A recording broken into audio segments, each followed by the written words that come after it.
Okay, guys, this video is being made in March, the end of March, March 23rd, 2024.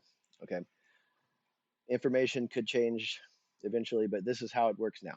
Okay, basically, I bought a new TV. It's a TCL Q7.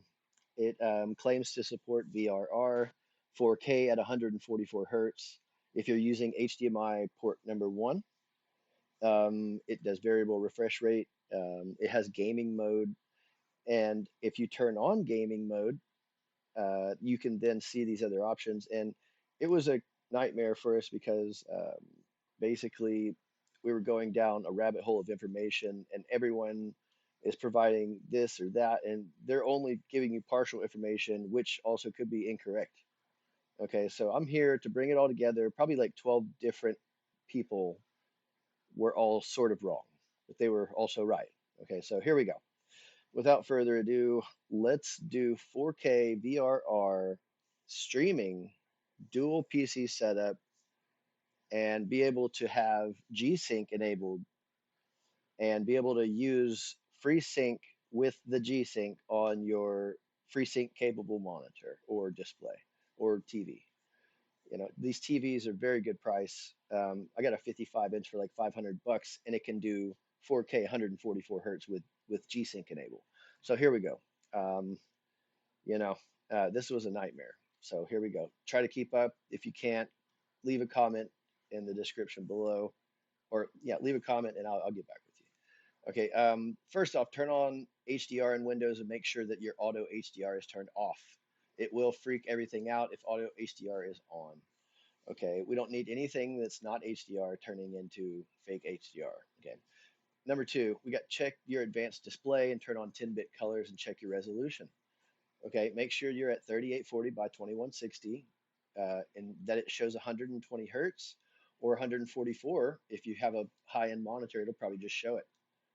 I actually use custom resolution utility as a program to like try to force 144 hertz, but it ended up being the wrong thing to do. Okay, you don't want to do that. I was able to recover it, but if you damage your monitor or display or TV, it's your own fault. Okay, because it's a very, very powerful program. And honestly, like if you don't know what you're doing with it, don't. Just don't. Okay, it will break your TV. Okay, so for this particular TCL Q7, it says 144 hertz for 4K. For the life of me, I couldn't get it. And what I ended up finding out is that it is dynamic. Okay, the 144 hertz is dynamic. It's not static. It's not, you can't just select it from the menu. You select the 120, and then once you have everything else turned on, it will boost up to 144. And to be able to even get your graphics to get that high of a frames per second, you got to have a beast. I've got an RTX 3090 that's MSI. I've got a 32 core Ryzen 9 5950X.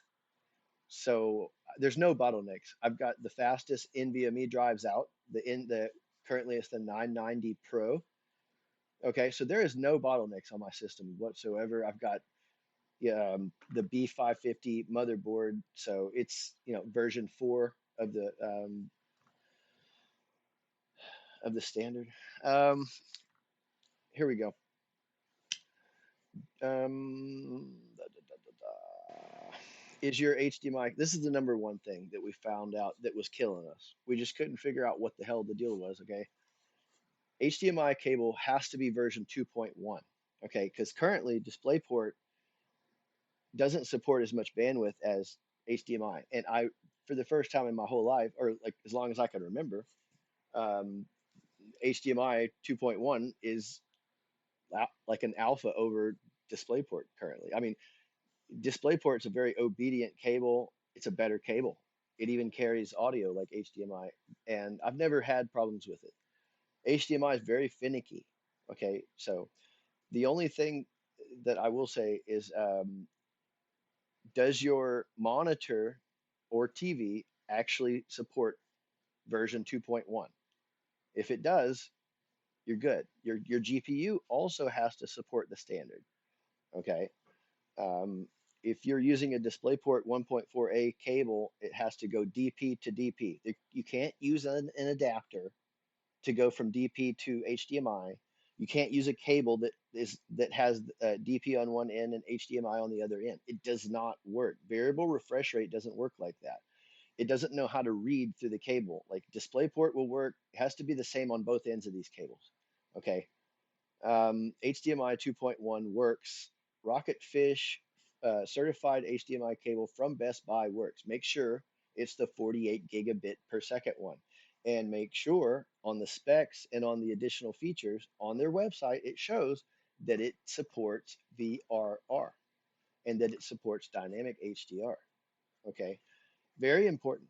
None of this works if this doesn't, if you don't lock these in first, none of the other things will work. Okay, now you go on your TV, turn on enable game mode. You have to like force it, and also make sure that in the system settings that your input for your HDMI is set to standard, which is 2.1. If it is 1.4, it doesn't work.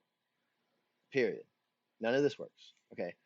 Now, VRR will be able to be seen in Windows if you turn on gaming mode. Okay. Once you turn on gaming mode, you need to look and you need to verify. What was it here?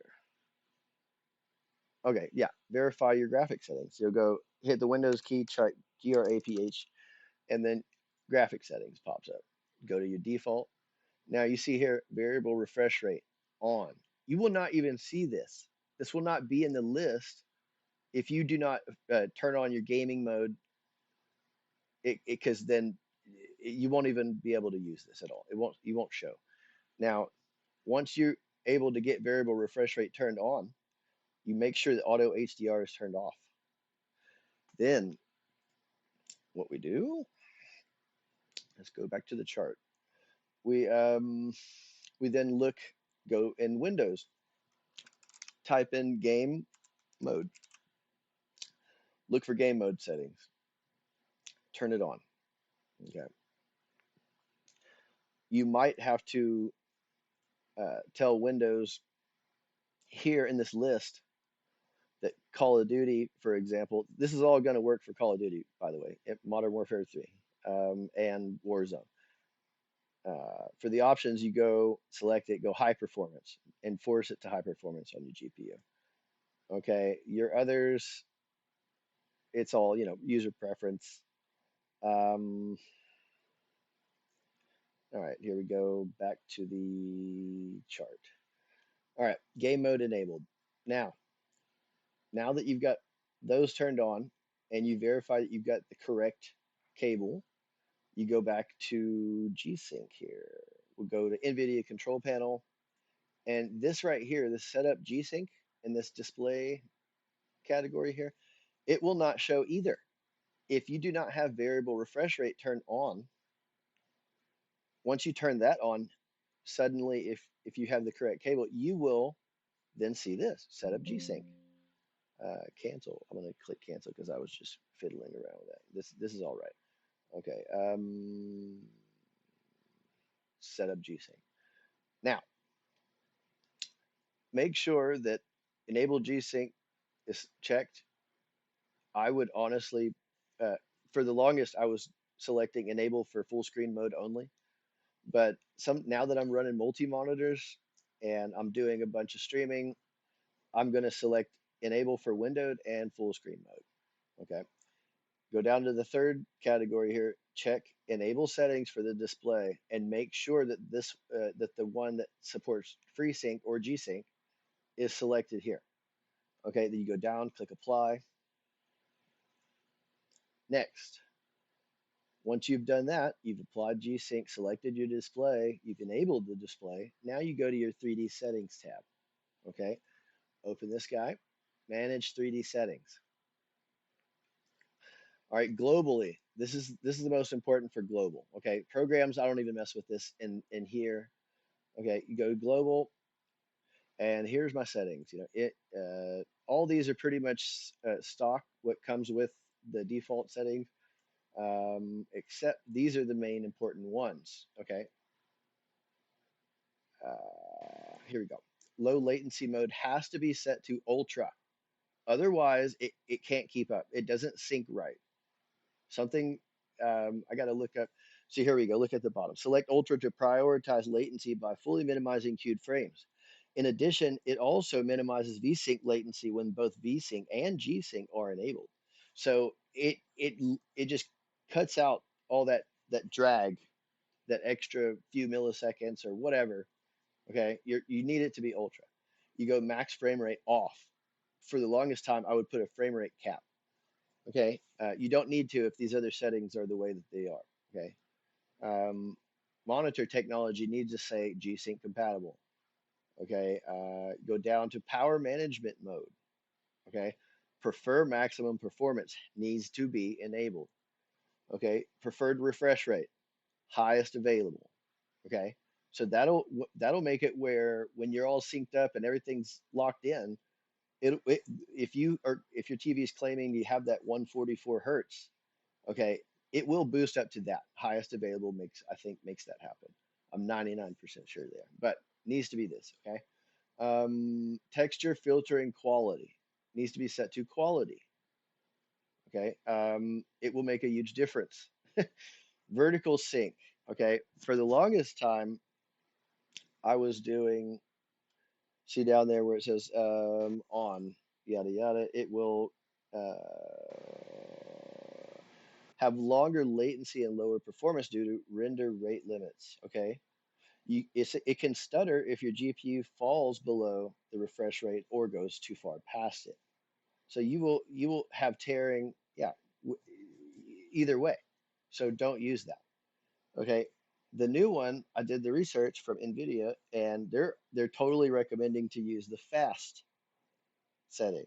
GPU renders unconstrained, similar to when you turn VSync off, but does not tear when the frames go past. Okay.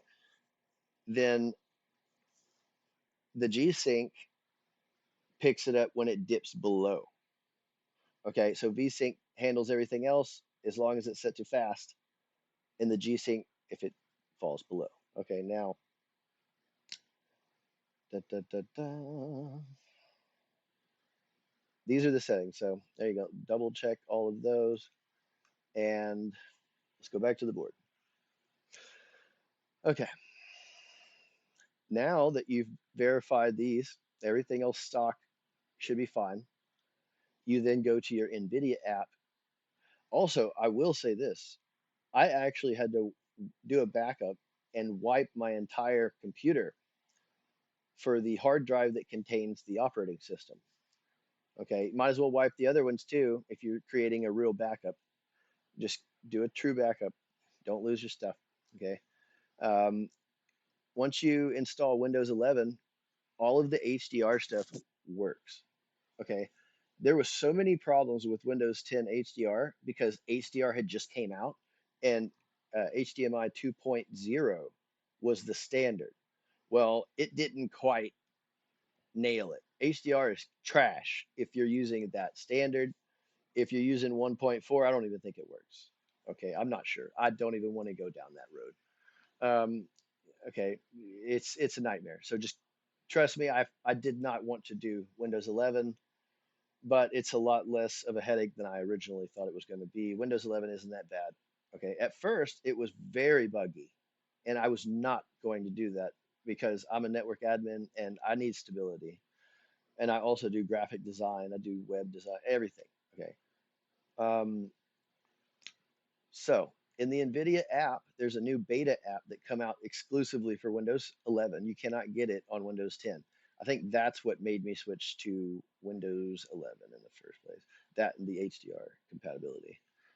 Um, so the new NVIDIA app beta, make sure that your global settings in the graphics tab match what's in NVIDIA control panel global setting.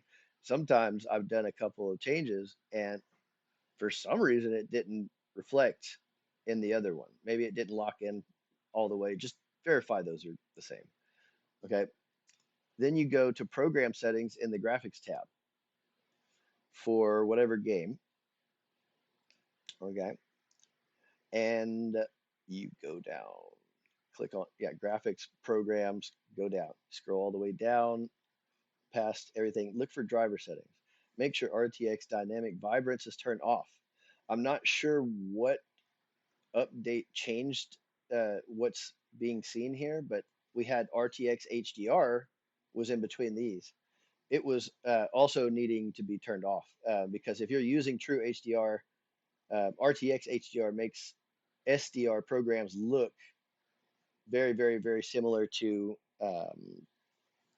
HDR. So it's like, it drops your frames about 30 frames per second though. So you don't want to use that if you can actually like push HDR. You don't want to use fake HDR. Make sure all this is like this. Low latency mode, global to ultra, max frame rate, global off. Monitor technology needs to be global, G-Sync. Uh, Power management mode, global, prefer maximum performance. Vertical sync, global, fast. Okay, virtual reality, we're not talking about. Okay, those are for Call of Duty Modern Warfare 3 slash Warzone. I think this one's the same. Let me see here. Yeah, those should all be the same. Yep. Okay. Now we go back to the board. Okay. Um, make sure all those are turned off. Okay. Now, once those are all verified, you go to your actual in-game settings for Call of Duty. Okay. And you make sure that all of these go to display tab. If you're using multi monitors and you're streaming, go full screen borderless. It's fine. There's nothing wrong with it. Works absolutely amazing. I can go straight down to my other monitor without having to alt tab. It's fucking awesome. Okay. Make sure your screen refresh rate is set to 120. You might have to set that back to full screen exclusive for a second, hit apply, and then you can apply your refresh rate, and then you go back to full screen borderless and it stays. Okay. Make sure your display resolution is also 3840 by 2160. Also, the same thing goes. If it's not showing correctly here, you can put it full screen exclusive and change them accordingly and then put it back. Okay. But make sure you apply in between. Now you go down, we got aspect ratio 16 by 9. If you're running that, lock it in. Don't click auto. Don't select automatic because you might have you're using variable refresh rate. Okay. Um, when shit's changing around so much, like you don't want it to ever have a guess. You want it to lock in on that. Restart shaders. Don't mess with that. Okay. Display gamma 2.4. Make sure that your TV, if you're using a TV, is also set to 2.4. It says HDR is active, so you can disable it. Make sure that says 2.4, and then lock it back into HDR. I know this is for SDR or SD, okay, but it's still nice for a peace of mind to have that because both of them needs to be the same. Otherwise, you got weird black issues and weird white brights. It's a nightmare. This is best for TV, and then like they're saying, RGBs for a monitor, 8BT 1886 is better for a TV. Um, NVIDIA Reflex low latency needs to be on plus boost. It keeps everything synced up with the G Sync. It is very mandatory. Do not put on. Okay. It works sort of when you got it on, but you can't quite place what's wrong. Okay. It took like almost 2 weeks to find out all these. Okay. So trust me, guys. All right. Eco mode set to custom. Don't let it go efficiency or low consumption. Put VSync gameplay off, VSync menus off, custom frame limit unlimited. Okay. I tried tinkering around with these in the game for several days, and all of these were making it feel like when you're trying to run and somebody's grabbing you by your shirt and pulling you back. It is really weird. You don't want that feeling when you're trying to game in first person shooters or at all for that matter. Okay, we got menu render resolution needs to be native. Okay, so you don't have it changing back and forth. You're going to think it's giving you a migraine if you, yeah, you don't want that. Anyway, HDR turned on, HDR brightness at 1, HDR calibration according to what looks good to you. Don't go too far past or too far under. Make it, you know, as good as you can get that part. Go to quality tab. Okay, I set it to extreme first and made sure also you might have to turn off upscaling, sharpening for a minute. Make sure your render resolution is set to 100, your dynamic resolution is turned off, and whatever that doesn't matter if that's turned off. So now you go, after you make sure that this is showing accordingly, you go back to upscaling slash sharpening. You turn that to NVIDIA DLSS if you're running a 30 series or a 40 series RTX card for NVIDIA. There's a lot more options here. I've heard AMD FSR 3.0 is really nice. I personally wouldn't use FSR 1.0 because I've had a lot of issues in other games with that. 3.0 is where it's at. But I've tried DLAA and it says AI based to improve quality. I've tried DLAA in 40 series graphics card, namely a 4070 Ti. Okay. It did weird stuff with the frames, um, and I don't recommend it because I haven't experimented enough with that. Okay. Do this and I know it'll work.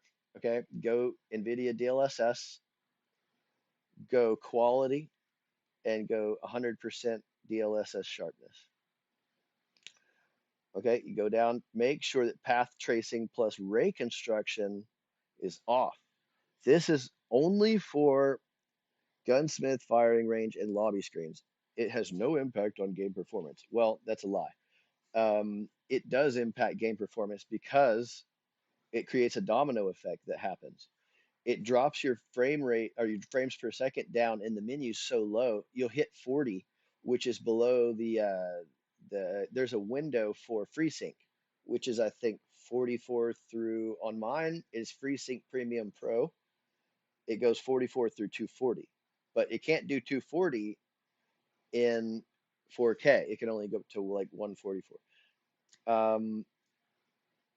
You just want this off. Trust me, it's a nightmare, and it makes it where when you're in the firing range, it'll start dropping frames and it'll start like feeling like you're in slow motion. You can't actually feel how your gun is. Okay, next we go VRAM scale target. Since I've got 24 gigs of DDR6 on my 3090 RTX, I changed it to 90. If you don't have enough of buffer, don't keep it at 80. Okay, variable rate shading.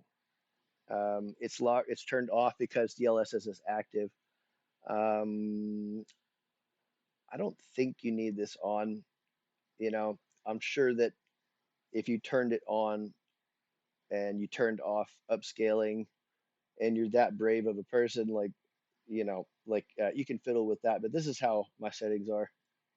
Okay. But that's definitely something to look into, maybe. We got texture resolution high, yada yada, texture anti-scropic high, detail quality high, particle resolution. Detail quality high is actually pretty important. It's a low effect on the GPU, and it makes a huge difference on the blockiness. It doesn't look like an old game. It looks fresher. You want this to high. If you're going to turn everything else down, this one's pretty important. Particle resolution normal. If you have it to high, the little flurries, like the sparks and all the little flurry, it looks like fireflies in the air, like from volcanic ash. Okay, they get very annoying. You can actually turn this to very low and give yourself a lot more buffer there. Not a lot, but it's annoying because when I was aiming down a hallway, I actually couldn't see the guy because of the amount of flurries. Okay, really weird. Anyway, I put it to normal. I haven't had that problem. Bullet impacts on, persistent effects on, shader quality. I've got high quality shaders because we're doing everything in HDR. Okay, you want it to look fresh, man. On-demand texture streaming off. Do not turn this on unless you've got like a 2.5 gigabit internet speed, and then even then, I I still wouldn't probably turn it on. I mean, you could fiddle with that if you want, but I literally don't like watching trees load right before my eyes. It makes it feel like I don't have enough of a computer. Okay, if you have an NVMe drive, especially a Samsung one like a 990 Pro, like I've got, or a 980 Pro, real nice, NVMe drive with enough throughput, turn this off because it can load way faster than trying to load and trying to hog your bandwidth that's coming through on that little Cat5 cable you got there. All right. Local texture streaming quality normal. Okay. That's loading from your drive. That's what you want. Shadow quality normal. You can put it to low, but it starts looking a little funky. Screen space shadows high, ambient occlusion both. I know for a fact that you can change this to GTAO and it looks great.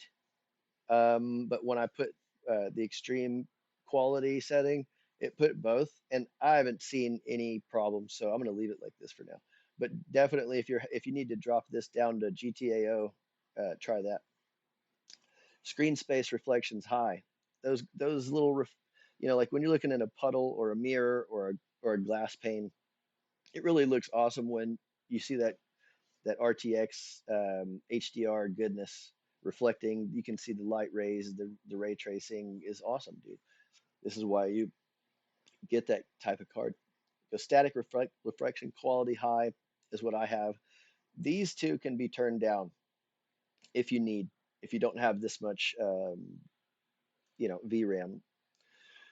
Um, Tessellation all, you can actually set that to near, and it will improve a little bit.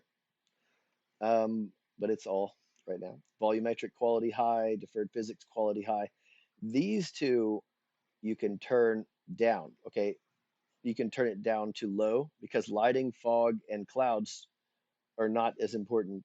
Especially if you're working with a card that has 8 GB of DDR6 VRAM. And you're really you're trying to trim the fat. You could. This is one. You definitely trim the fat there because GPU is being affected medium. Okay, that's quite a bit for that. But I've got so much headroom, it doesn't matter. Okay, if you got at least 16 gigs of DDR6, you don't have to mess with that. Leave it to high. Deferred physics quality. You can actually turn this off for the water physics. You don't need that. The water still looks fine.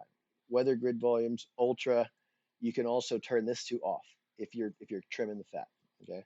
Water quality, all. If you're trimming fat, go to wave wetness. Okay. Next,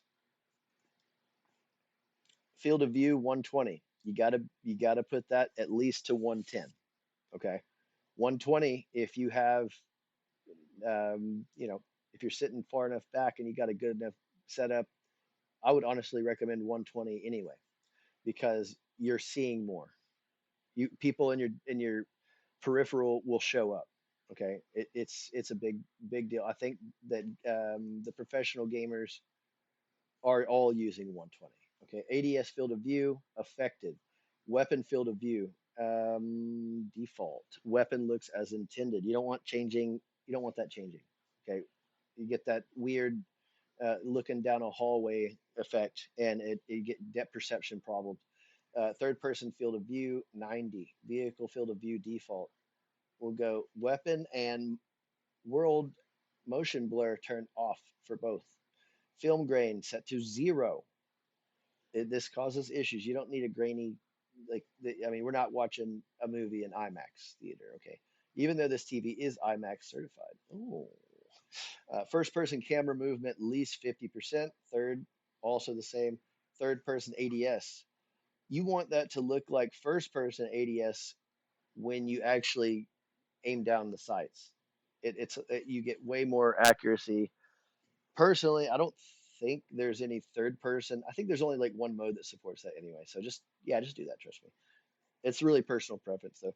Spectator camera, game perspective, um, or you can actually put,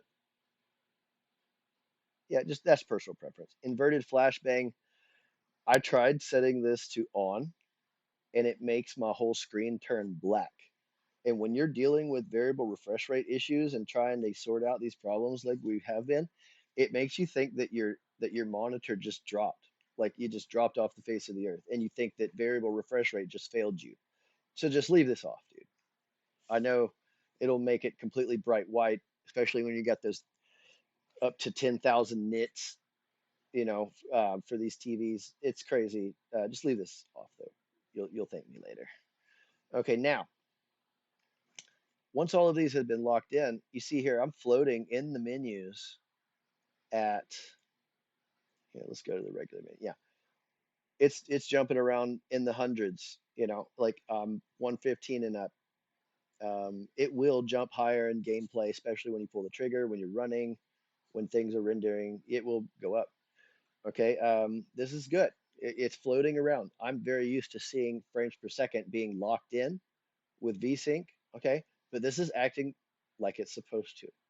This was driving me absolutely bonkers because I couldn't figure out why it wasn't catching, why it wasn't grappling, why it wasn't capturing the frames. Okay, this is correct. If it shows like this, you're good. And then you can check by mousing over these guys, and it doesn't have like screen tearing. It just looks like it's changing.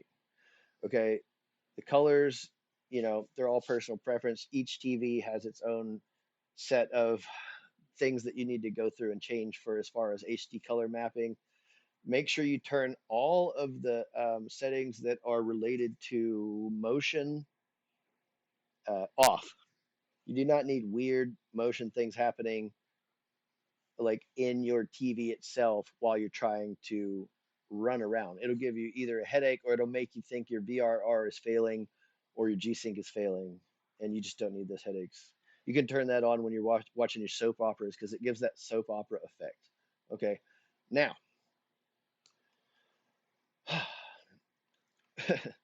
let's go back and see if we have anything else on here. Okay, so all these things are good. Now, if you have an old computer laying around, I build computers for a living. So I actually made a Frankenstein one. I've actually got an 8-core AMD tower that has an old 1070 EVGA GeForce GTX 1070. Okay, it's not, it's several generations old. It was literally just sitting there getting dust. I looked and the cables weren't plugged in. I'm like, you know what? I'm gonna try this. I'm gonna try this dual PC streaming method and see if I can get it to work. Well, it works better than if you were to go buy a capture card because capture card I've seen in a bunch of forums, you have to like mirror your display some kind of way, and I haven't dealt with that yet, but they're saying that it makes it where you're limited on your frames and limited on your settings on your native computer. So we're going to drop this down and we're going to go ahead and I'm going to show you these settings. We can actually close Call of Duty because I've got Ralph on Discord. He's listening to all of this. And I would like to give a big shout out to Ralph here on his YouTube channel because he has been bearing with me through this battle. It's been a nightmare, guys.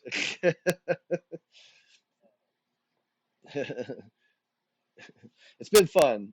Yeah, we're on we're seeing the light at the end of the tunnel here because we just streamed to YouTube HDR 4K. Everything looks gravy.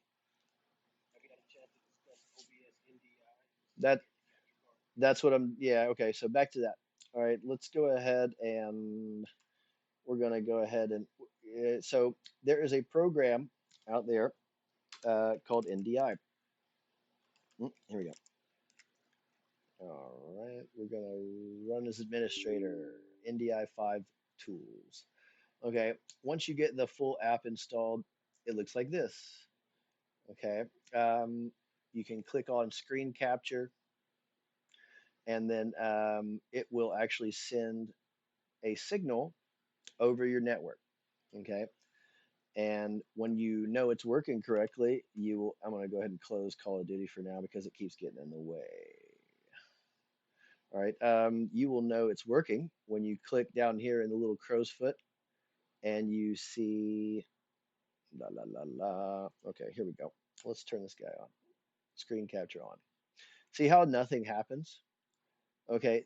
Um, it's working. You minimize this, open this guy, and then down here, you see the screen capture, that little icon. You right click it, and you can actually go frame rate. You can use your monitor's frame rate. You can, I've got it to 60 so that it sends that over to the other machine at 60p. Webcam video source, you can select that. You can select your audio. Webcam audio source is actually your microphone that's getting passed across the network. Okay, so go ahead and select your headset or whichever microphone that you would like to use for that. I haven't dealt with the KVM controls yet. I think that might be cool. I haven't used it, so I don't know. And also, you need to go ahead and install downloads. Let's see, the actual NDI, this guy. You go to OBS's, you type into Google OBS NDI, and then you will find this OBS NDI Windows installer. Right click Run as Administrator and make sure it installs to the same folder that OBS installs to.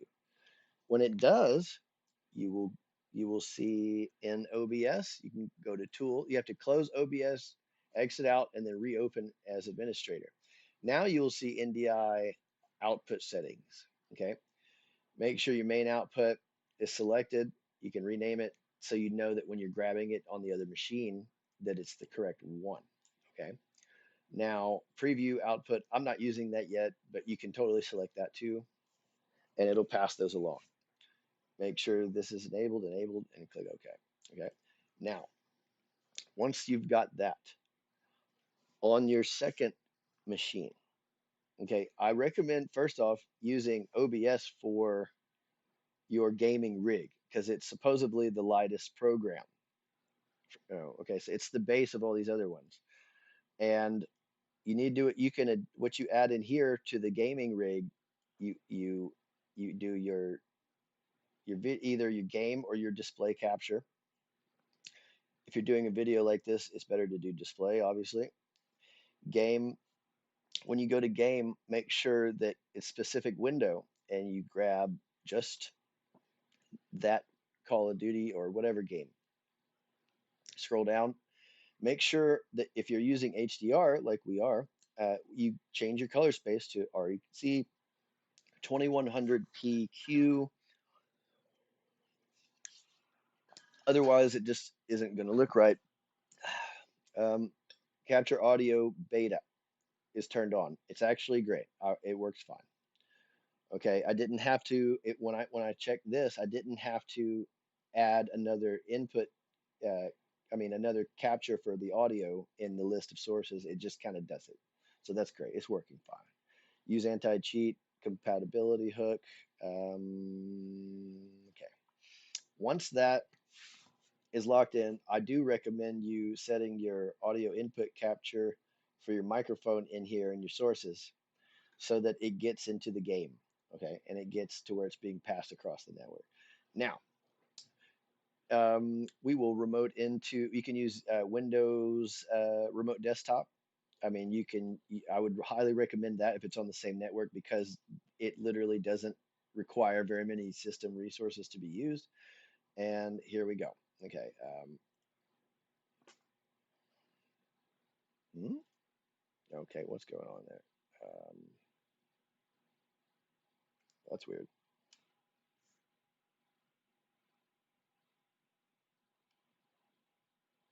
Oh, there, I was on the other monitor. I was like, what's going on? Okay, here we go. All right, now this is my other computer. I wiped it clean and I actually got a PCIe adapter because it did not support NVMe. Okay, it didn't have the slot on the board. It was just old. So you add PCIe adapter. You can Amazon that and look for and yeah PCIe to NVMe, or just get you a really good solid state drive. But I honestly recommend uh, getting it as fast as you can. So if you can do that, you might have an issue running Windows off of the NVMe drive if it didn't support it natively because it doesn't recognize it as a boot drive. So what you do is you install Windows to a nice SSD like I did, and then you can install everything else to the NVMe drive, or you can have it where when it's recording video locally, that it's saving it to the NVMe. So there's no weird bottleneck there. Okay. Anyway, you install NDI on both machines. Always run as administrator. Okay. And then now you have two options. Okay. You need to also install the NDI uh, into OBS the same way as you did on the gaming rig. You need to make sure that it's showing the option like for the tools. Let me see here. Yeah, so see, it shows NDI output settings in tools. Okay, so that's how you know you can that it's working on both. Now on this one, you don't check either one of these. You keep those unchecked because we're bringing it in. We don't need to display with this one. Cancel. Okay. Now, um, I honestly tried to broadcast using OBS to OBS with NDI as the intermediary like this. And it is what it is. Like if you're really good with OBS already, which you probably aren't because you're watching this video for a tutorial, um, I don't recommend using OBS uh, to broadcast. Since you're using a whole nother machine, it doesn't matter if the app is a little heavier, it's not going to make a difference. So we're going to close OBS and we are going to run StreamLabs. And I'm a Logitech guy. Um,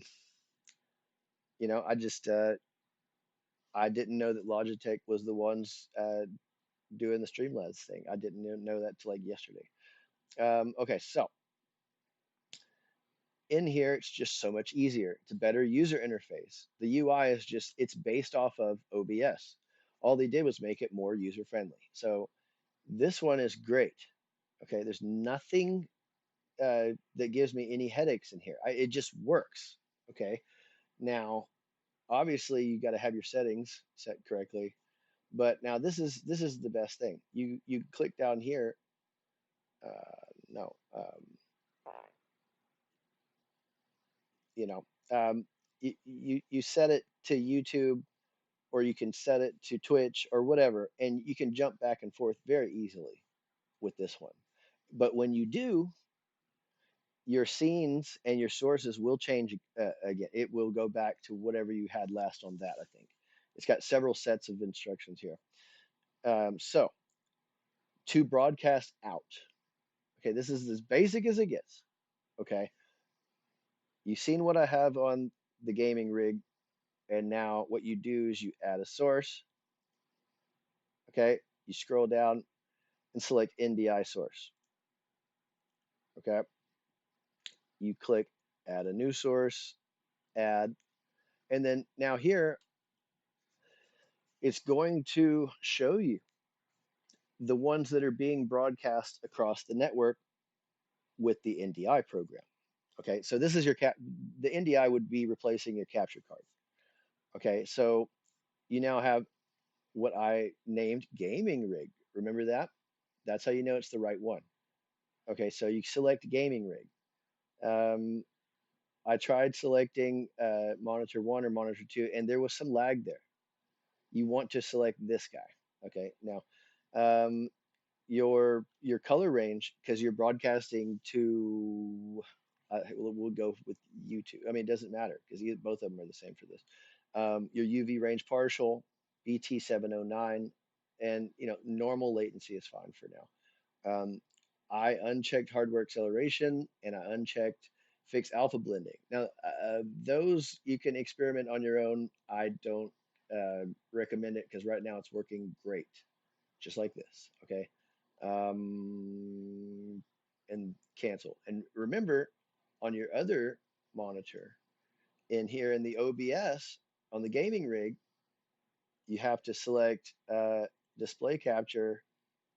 And to do this video, I'm just doing force SDR so that I don't have to mess with it. But on uh, game capture, okay, this is what you would normally be doing if you're not making an instructional, an instruct, an instruction video, an instructional video. There you go. Now you go down, select window, Call of Duty, yada yada, and then obviously that color space needs to be that. That is for the HDR, and then closing this, we will go back now. Now this is the output again. Okay, we're going to get rid of this because we didn't actually create that. Now your webcam, uh, you can attach your webcam to your streaming rig and take some of that weight off of the gaming rig, so it's transmitting less to it. It's not having to send as much. Um, Chat box can be done here much easier than OBS because it's already got it built in. Okay, you just drag that where it wants to go. You drag this guy, video capture device, and now this is the other way to do it. You can select NDI webcam, you know, and then that's when you're broadcasting it from the gaming rig. So you can do either or. And I mean, you can compare frames per second and get back to me in the comments and let me know because I would love to know which one. I think that putting this USB camera on the actual rig that's sending it out alleviates that a little bit. Okay, you want to set your camera, your webcam to 720, 30 frames per second. You do not need 1080p camera for your webcam. You do not need 60 frames per second. You can make it pretty good size and it still looks fresh. Trust me. This is where you get your little wiggle room right here. Okay. Now, MJPEG, whatever, you can select that. Color space 709 is fine. Color range default, whatever the default is. I'm sure it's fine. Okay. You go down, audio output mode, capture audio only, apply. So you're not, you don't have the audio turned on for your camera anyway. Okay, so you just, all right, and that's good. Now go to, chat box, set that up where you want. You can put your cam wherever you want. As long as NDI source is on the bottom, and then you're pulling the one that you named. I renamed the PC and I renamed the actual display name right there. So, and that's it. Honestly, like there's a bunch of settings out there to go through. If you're streaming to Twitch, they do not support HDR color space. They do not support 10-bit color space. Okay. We can go through here, settings, because I know these were a pain in the butt. We'll go general, and I'll just do a quick scroll. Those stay the same pretty much. Multi-streaming is, that's a paid for thing. Stream is whichever one you've connected. This is why I like this program. You can jump platforms it's like very painless. Okay, on OBS, it's very manual. It seems like to me. It might not be, and I'm just missing something, but I think it is. Okay, now we're gonna go. I've got it connected to YouTube. YouTube does support HDR. They support full color schemes and stuff. Like let's look here. Output. Okay. Look into, there is a H265. Okay. You can look into that, and that'll be the full HD color experience. Right now, it's streaming fine, and it works really good, and it's not lagging. And I'm gonna change to the 265, the NVINC H265. It'll is what it'll be for NVIDIA. Okay, AMD cards are different. Software X264 would be your processor. Okay, even though I have a 32 core processor, I tried to do that, to use that, and I could never get the results I was quite looking for.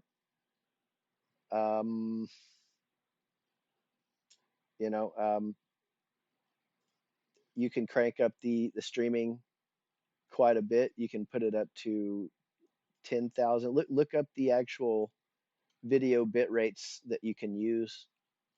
On Google it. Okay. Um, Next, right, here we go. High quality, medium size, MKV. This is what I have for this. Okay, so you can see this. Output mode simple. We can look in advanced if we want. Streaming. Here we go. CVR. Okay, I think VBR or CQP might be the 265. I'm not quite. We're gonna look here, see if it changes. No. So no, I think CQP is the same thing as CBR, but it's when you're using your your processor to stream. When you're not using this, you're using the X264. Okay, so X264 would change to, I think it's CQP. Okay, now preset quality, profile high. I do know that once you set it to 265 and you change to the full 10-bit color scheme, that you can change the profile to, I think it's like high 10 or main 10. It has a 10 in it, and that'll be how you know it's the 10-bit. Oh, I just popped my neck so great. Okay, psycho visual tuning. I can't remember what that is, but I do remember it needs to be turned on. Okay, GPU 0, max B frames 2, keyframes 2. Okay, let's go to audio. Oh wait, we'll check this. Recording. MKV, these are the settings for this. I do know that you can select all 6 audio tracks when you're doing this for audio, and it will be good later on down the road because everything can then be split apart for editing and recombined. If you do not select all 6, um, you'll have an issue later, and it'll be like on like almost like a flat file where they're all crammed on top of each other. Then you can't adjust your voice settings from your mic and all these other things. So if you're mixing things like a true mixing station and stuff, yes, keep all of these on. I would recommend it. All these are good. Audio. This is what I mean. I think this is all stock. I did not change these. Replay buffer, nothing. Okay, audio. This is what's in there. I don't even think I changed this video. Um, for this particular machine, or I mean, honestly, like, for this setup, 1920 by 1080, whatever your base resolution is, it needs to be also your scale. They need to be the same. Don't try to